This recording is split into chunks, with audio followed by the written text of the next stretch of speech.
যারা আমার সমালোচনা করে হ্যাঁ ব্যাপারকে পাতার বিড়ি খায়, আর যারা আমার আলোচনা করে হ্যাঁ সবাই বাবা ভার্মের রায়। বাবু যারা বেশি করে 7 আপ যার মানে হচ্ছে হ্যাঁ গো বাপ, আর হ্যাঁ গো হোগায় আমি যে মুখ কাঁচা গাম। দয়া করে উত্তেজিত হবেন না, আপনি একটু 7 আপ খেয়ে নিন। আপনি আমার এখন সম্মান লই টানাটানি বলেছে আমি আপনার খেলবো না, আপনি 7 আপ হরেন মেয়া। দর্শক, সারা বিশ্বের পাশাপাশি বাংলাদেশেও ছড়িয়ে পড়েছে ফুটবল বিশ্বকাপের উন্মাদনা। এরই ধারাবাহিকতায় আজকে আমাদের সাথে উপস্থিত আছেন ব্রাজিল ফুটবল টিমের একজন অন্ধভক্ত। তিনি সাম্প্রতিককালে সোশ্যাল মিডিয়াতে ব্যাপকভাবে ভাইরাল হয়েছেন। দয়া করে উত্তেজিত হবেন না, ঠান্ডা হয়ে বসুন। এটা ব্রাজিলের মারাকানা স্টেডিয়াম নয়। ধন্যবাদ আপনারে। আমার আমনের না এরকম খয়রাটি একটা চ্যানেল আমার নাম একজন বড় ব্রাজিল ভক্তরে আনাল লেখিয়া। তো আমরা প্রথমেই আপনার কাছ থেকে আপনার পরিচয়টা জেনে নেব। মোর নাম জলিল, মুই করি ব্রাজিল।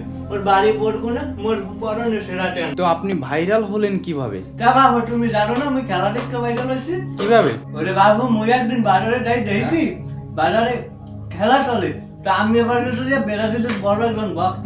আমি যাই দেখি একশো নেইমের খেলায় আসুক, আমি খেলা দেখতে দেখতে আসুক খারাই গেছি। তার মধ্যে নেইমের একখান গোল গেছে। আমি গোল দেখে বাবু আমি তো উঠতে নাই, খুশিতে লাফাই উঠছি, নাচতে আসি, নাচতে আমার পরনে চলে বাবু লেন্দি, আমার লঙ্গি গেছে খুললে বাবু। আমি তো বুঝি না তো চাই খুলে দূরে গেলে খেলাই না। আমি দেখলো আমি খেলা ঢুকতে না খেলায় আমি এদিক সেদিক চাই নাই। আমি এদিক সেদিক একটু ফোন করি। ওই ব্যাপারটা হচ্ছে কি, এর মধ্যে সাইকেলে ক্যামেরা ধরা আছে না, আজকাল কিছু নষ্ট ঘুরে দাঁড়া ওই হোকার নাতিরা আমার ভিডিও করছে ফেসবুকে ভাইরাস করে এটা সে। তো এই যে আপনি ভাইরাল হলেন, এই ভাইরাল হওয়ার পরে আপনার অনুভূতিটা কি রকম? বাবু একেবারে নগণ্য। কেন? বাবু এখন ভাইরাল হয়েছি ভালো কথা, রাস্তাঘাটে বাবু আমি আঠারি না, হালার ফালার তো জ্বালাই। আমার এখান নয় যাই আমার একশো হাবড়াই ধরে, আমার বাবু ওই একটা সেলফি তোলে বাবু পরে হাবড়াই ধরে। আমি বাবু এটা কিছু মনে করি না। ওই যে বাবু আজকাল আবিয়ে তো মাইয়া বাবু বিদেতটা আসে করতে, এটা আমি কইলাম না কারণ স্বামী সুমি আসে। ওই আইয়া আমার একশো হাবড়াই ধরে, এবার আমার একশো বাবু সুমাস আমি দেয় বাবু, আমার ওইটা একশো বাবু, আমার একশো কষ্ট হয়নি বাবু। তোমার শাশুড়ির কথা আমি কইলে কিন্তু বাবু তোমার শাশুড়ি একশো লাগলো, এই ঘটনা যদি দেয় তোমার শাশুড়ি আমার বাড়ি গেলে শেষ বাবু এই দুঃখে বাসি না। আমার তোমার বাবু আমার একশো খারাপ লাগে।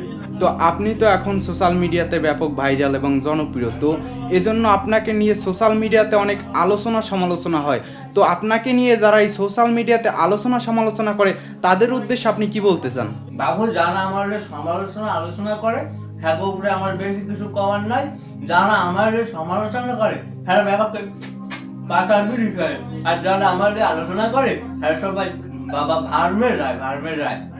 এই যে আর্জেন্টাইন যারা ফ্যানরা আছে তারা তো আপনাদেরকে নিয়ে অনেক সমালোচনা করে, যেমন 7 আপ বলে, তারপরে আপনারা নাকি বাপদাদার সম্পত্তি নিয়ে বড়াই করেন, এগুলো নিয়ে অনেক আপনাদেরকে ট্রল করে। তো তাদের উদ্দেশ্যে আপনি কি বলতে চান?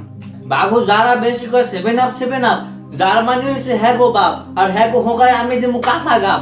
আর আপনি এবছর লেট কে রাখেন, ব্রাজিল নেবে এবছর বিশ্বকাপ, আপনি লেট কে রাখেন। দয়া করে উত্তেজিত হবেন না, আপনি একটু 7 আপ খেয়ে নিন। আপনি আমার এখন সম্মান লই টানাটানি বলেছে আমি আপনার খেলবো না, আপনি 7 আপ হরেন মেয়া। দয়া করে বসুন। আসো কোন